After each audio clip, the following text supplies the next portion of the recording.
प्रिय दोस्तों नमस्कार। बीकाराम नैनान चैनल पर आपका हार्दिक अभिनंदन एवं स्वागत है। मैं आज आपको एक इस तरीका की वीडियो लेके आया हूँ कि राम और रावण के बीच में जब घोर संग्राम हुआ था सीता हरण के विषय को लेकर के, तो जब मेघनाथ ने लक्ष्मण के ऊपर शक्ति का प्रहार किया था, वो शक्ति कौन थी और जिससे लक्ष्मण बच गया। फिर वो शक्ति ने दोबारा लक्ष्मण के ऊपर कब प्रहार किया जिससे लक्ष्मण के प्राण ले लिए। तो प्रिय बंधुओं, आज इस विषय में ही बात करेंगे कि मेघनाथ ने जो शक्ति दी लक्ष्मण के ऊपर वो कौन थी। तो चलिए दोस्तों, आप अच्छी तरह से जानते हैं कि भगवान श्री राम विष्णु के अवतारी हैं और पिता के वचन मान करके वन में चले जाते हैं सीता, लक्ष्मण और श्री राम। पंचवटी से सीता जी का हरण होता है, वानरों की सेना से पुल बना के और लंका में प्रवेश कर जाते हैं। राम और रावण के बीच में घोर संग्राम चालू होता है। एक दिन लक्ष्मण के और मेघनाथ के बीच में घोर संग्राम चालू हुआ, जिसमें लक्ष्मण ने रावण की सेना पर बहुत सारे उत्पात मचाए, बहुत सारे वीर योद्धा खत्म किए। इधर को मेघनाथ ने भी वानर सेना पे बहुत भारी पड़ा। इस तरीका से घोर संग्राम चलता रहा और लक्ष्मण के ऊपर मेघनाथ जी ने अपनी शक्ति को याद करके, ब्रह्मा जी की दी हुई शक्ति को याद करके और लक्ष्मण के ऊपर प्रहार कर दिया। जैसे ही वो लक्ष्मण के ऊपर वीर घातनी शक्ति लगती है तो लक्ष्मण मूर्छित हो जाते हैं। इधर को युद्ध बंद हो जाता है, रामा दल में शोक छा जाता है और रावण दल में बड़ी प्रसन्नता होती है। खुशियाँ मनाते हैं, बाजा बजाते हैं, नृत्य करते हैं रावण। तो भगवान श्री राम विभीषण से पूछता है और विभीषण एक वेद के विषय में बताता है। हनुमान जी तुरंत जाता है और वो वेद को लाता है। वेद नबज नाड़ी देख करके और सारी बात को बताता है कि अगर कोई दोनागिर पर्वत पे पहुंच जाए और वहाँ से संजीवनी बूटी ले आए तो लक्ष्मण के प्राण बच सकते हैं, वरना नहीं बच सकते। तो भगवान श्री राम की आज्ञा से हनुमान जी तुरंत दोनागिर पर्वत पर संजीवनी बूटी लेने के लिए पहुंच जाते हैं। गेल में कालनेमी मिलता है, उसका भी उद्धार करते हैं। पर्वत पे पहुंचते हैं। सुषेण वैद्य ने बताई थी कि बूटी में प्रकाश हो रहा होगा, वो चमक रही होगी, लेकिन वहाँ एक स्त्री ने सारा प्रकाश, सारा वो दोनागिर पर्वत ही प्रकाश में कर दिया। हनुमान जी के बूटी समझ नहीं आई तो हनुमान जी ने दोनागिर पर्वत को ही उठा लिया और उठा करके और रामादल में पहुंच गया।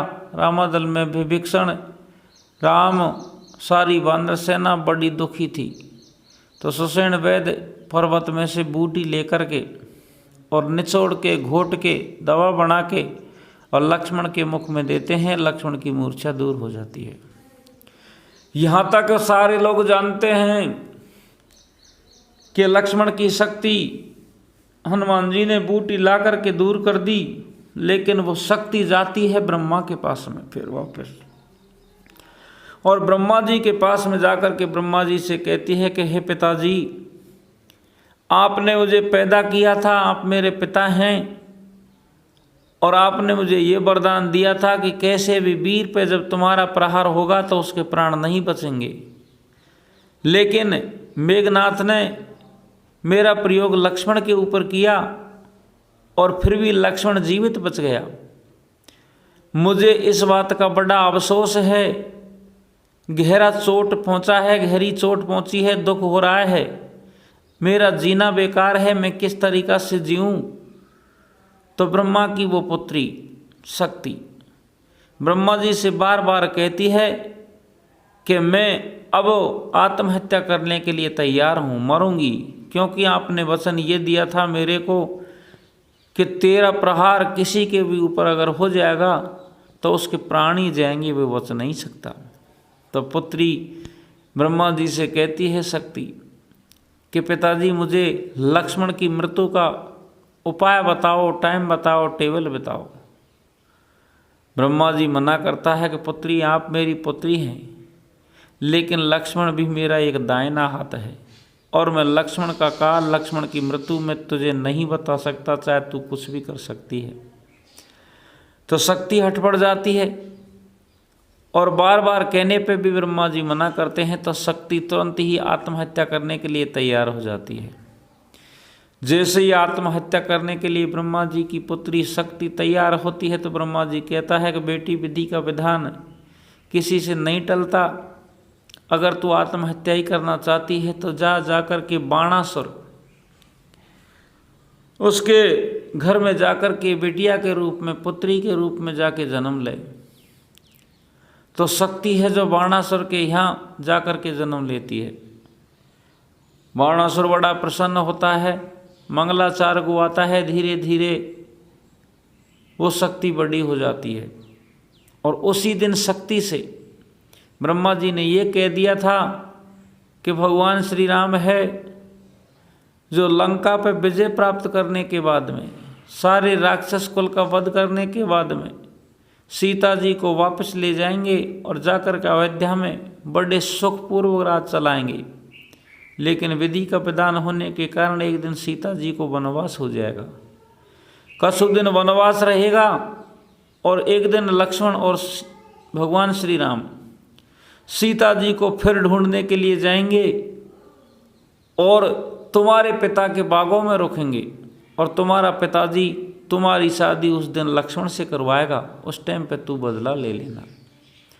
तो प्रिय बंधुओं, होने का संयोग देखो, रावण मार के और सीता को वापस लेके अवधपुरी में आ जाते हैं। भगवान श्री राम ने कसु दिन राज चलाया और प्रजा के चक्कर में आकर के अपनी घर गृहस्थी का भी मोह माया से हटा करके, ध्यान हटा करके एक राजधर्म को निभाने के लिए सीता जी का त्यागन कर दिया, सीता जी को वनवास दे दिया। कसु दिना के बाद में सीता जी को वापस लेने के लिए जाते हैं तो दोनों साधु का भेष बना लेते हैं। साधु का भेष बनाते बनाते घूमते घूमते और बाणासुर के बाग में जाके रुक जाते हैं। इधर को बाणेश्वर के बाग में एक माली रहता था, वो काफ़ी मना करता है कि साधुओं, इस बाग में किसी को रुकने की अनुमति नहीं है, आप यहाँ से जाइए। लेकिन रात्रि का टाइम हो चुका था। भगवान श्री राम लक्ष्मण साधु भेष में वो बाग को छोड़ के नहीं जाते हैं। बाणासुर से जाके सूचना करते हैं। बाणासुर भी स्वयं आता है और साधुओं को समझाता है।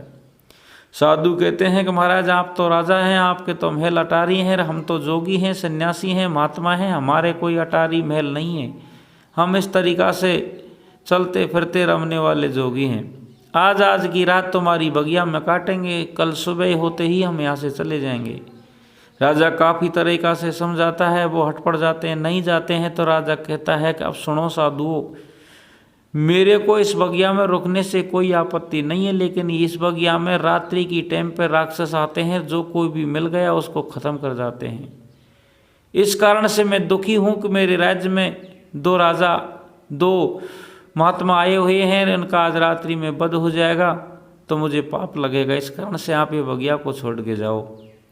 तो भगवान श्री राम साधु भेष में बाणासुर को समझाता है कि हे महाराज, अगर हम रात्रि की टाइम पे ये बगिया को छोड़ के जाएंगे तो वन में हमें जीव जंतु शेर वगैरह खा जाएंगे, और बगिया में रुकेंगे तो राक्षस खा जाएंगे। मरना तो हमारा तय है, जिसके बजाय तो हम यहीं रुकते हैं, कहीं नहीं जाते हैं। तो अब बाणासुर वो साधुओं को छोड़ करके अपने घर आ जाता है। इधर को दोनों भाई धूना रमाते हैं। रात्रि की टाइम पे वो राक्षस तो फिर आता है, तो भगवान श्री राम हनुमान को याद करता है। हनुमान आ करके और वो राक्षस का वध कर देता है। सुबह जैसे ही होती है और बाणासुर बगिया में जाता है, जाकर के वो राक्षस को मरा देख करके बड़ा प्रसन्न होता है। साधुओं के पैर पकड़ता है कि महाराज, आपने तो बहुत अच्छा कर्म किया। मैं बहुत दिन से ये राक्षस को मारने की योजना, तरकीब बनाता, लेकिन मैं जब जब भी आता, जब मुझे नहीं मिलता, न जाने कब रात्रि में आता था। इससे मेरी गहरी दुश्मनी थी, लेकिन आपने इसका वध कर दिया, बहुत अच्छा किया। मैं प्रसन्न हूँ। आप मांगो, क्या वरदान मांगना चाहते हो, क्या धन दौलत लेना चाहते हो, मैं सब कुछ देने के लिए तैयार हूँ। तो जोगी मना कर देते हैं, हमें कुछ नहीं चाहिए। तो बाणासुर कहता है कि मैं प्रसन्न हूँ, और प्रसन्न होकर के मेरी बेटी का संबंध तुम्हारे भाई, ये छोटा भाई है, छोटा साधु, इसके साथ में करना चाहता हूँ। भगवान श्री राम हामी भर लेते हैं और उसकी बेटी की सगाई तय कर देते हैं, विवाह तय कर देते हैं। और इधर को बिटिया के तेल चढ़ जाता है, सारे रस्म एक दिन में ही पूरे होते हैं। भगवान श्री राम की आज्ञा से लक्ष्मण उस शक्ति के साथ में फेरा खाता है। इधर को सारे काम निवृत्त होने के बाद में लक्ष्मण और शक्ति जब चित्र साड़ी में ऊपर अटरिया पे जाते हैं, तो शक्ति उस जगह अपने पिता की बात को याद करके और लक्ष्मण को खत्म कर देती है, पर लक्ष्मण से बदला ले लेती है।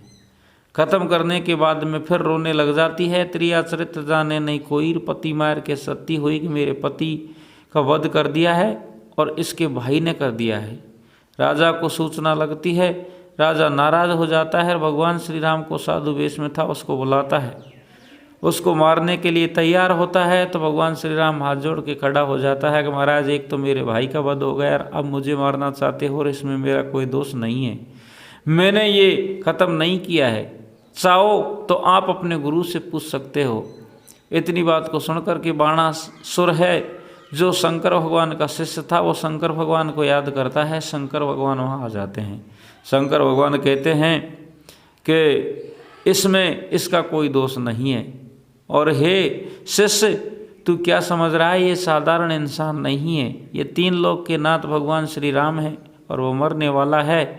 जिसको तुम्हारी बेटी ने मारा है वो इसका छोटा भाई लक्ष्मण है। इतनी बात को सुनते ही बाणासुर भगवान श्री राम के पैर पकड़ लेता है, और भगवान श्री राम बाणासुर से यही मांगता है कि महाराज, अब जो हो गया सो ठीक है, विधि का विधान किसी से नहीं मिटता, मैं आपसे कुछ नहीं कहूँगा, लेकिन मेरे भाई की लाश मुझे दे दीजिए। तो भगवान श्री राम लक्ष्मण की लाश को लेकर के गंगा के घाट पहुँच जाता है, और वहाँ जा कर के अपने भाई की हड्डियों की माला बना करके अपने गले में डाल लेता है, और घूमता घूमता सीता की खोज में पहुँच जाता है। सीता की खोज में पहुँच जाता है वो नगरी में जा कर के, और कोई भी उससे कहता है साधु सन्यासियों भोजन कर लो, लेकिन वो नहीं, मना कर देते हैं। जब जिस घर में सीता थी राजा अम्बरीश के यहाँ, वो राजा को घर से बाहर निकलना हुआ अपनी फूल बगिया को देखने के लिए, और इधर को भगवान श्री राम का उसकी बगिया में जाना हुआ। जैसे ही भगवान श्री राम उसकी बगिया में जाते हैं, तो वो बाग सूखा पड़ा था, बहुत दिनों से वो हरा हो जाता है। माली सूचना राजा को भिजवाते हैं, राजा उसको घर ले जाता है और कहता है कि मेरे तो भाग खुल गए, चलो महात्मन आप भोजन करके जाना। भगवान श्री राम मना कर देता है कि हम तो सूर्य तप के भोजन करते हैं, ऐसे भोजन नहीं करते। तो अब राजा अम्बरीश है अपनी घरवाड़ियों से जाके, 100 घरवाड़ी थी, उनसे जाके पूछता है, तो 100 घरवाड़ी मना कर देती हैं कि पतिदेव हम पे तो सूर्य तप के भोजन नहीं आते। अपनी पुत्रियों से पूछता है, पुत्रियां मना करती है। राजा बिल्कुल उदास हो जाता है। तो सीता भी अम्बरीश राजा के यहाँ रहती थी धर्म की बेटी बन के। तो सीता जी राजा से पूछती है कि पिताजी ये बताओ आप उदास कैसे हो। तो सारी बात को राजा बताता है। तो सीता जी कहती है कि पिताजी मैं भोजन बनाऊंगी, वो सन्यासियों को बुला के लाओ। सीता जी सूर्य तप का भोजन बनाती है सजनों, और इधर को भगवान श्री राम है जिसको भोजन के लिए साधु भेष में बुलाते हैं। तो सीता जी को तो पता था पहले से ही। सीता जी 2 कांसा लगाती है, और एक कांसा पे भगवान श्री राम बैठते हैं, और राजा है जो भगवान श्री राम को साधु भेष में पहचान नहीं सका, वो कहता है कि महात्मन भोजन करो। उसी टाइम पे सीता जी आ जाती है और भगवान श्री राम का हाथ पकड़ लेती है। हाथ पकड़ के कहती है कि आपको ये पता नहीं है कि आप आज बगैर भाई के किस तरीक़ा से भोजन कर रहे हो। 14 साल तक तेरे भाई लक्ष्मण ने, मेरे देवर ने इतने कष्ट सहे वनवास में, आप खुद सोए, उन्होंने नींदों का त्यागन किया। आपने अन्न फल सब कुछ खाया, लेकिन उसने भोजन का त्याग किया। आपके साथ में मैं थी, लेकिन उसने उर्मिला का त्याग किया। ऐसा भाई संसार में किसी को नहीं मिल सकता। फिर भी आज वो कहाँ है, अकेला कैसे आया, तो भगवान श्री राम सारी बातों को बताता है। तो सीता जी उस जगह जल लेकर के और वो हड्डियों के छींटा देती है और संजीवन लक्ष्मण को कर देती है, संजीवन लक्ष्मण को करती है।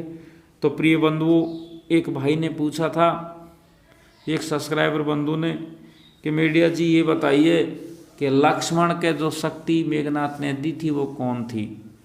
तो मैं उससे यही निवेदन करना चाहता हूँ कि मेरे ख्याल से जितना मेरे में ज्ञान है, जितना मैंने वेद पुराण पढ़े हैं, उनसे मैंने ये डिसीजन निकाला है कि वो लक्ष्मण की शक्ति लगी थी जो ब्रह्मा जी की पुत्री थी, और उसने वहाँ जाकर के दूसरे नंबर पर पूरा प्रण किया। राम राम दोस्तों।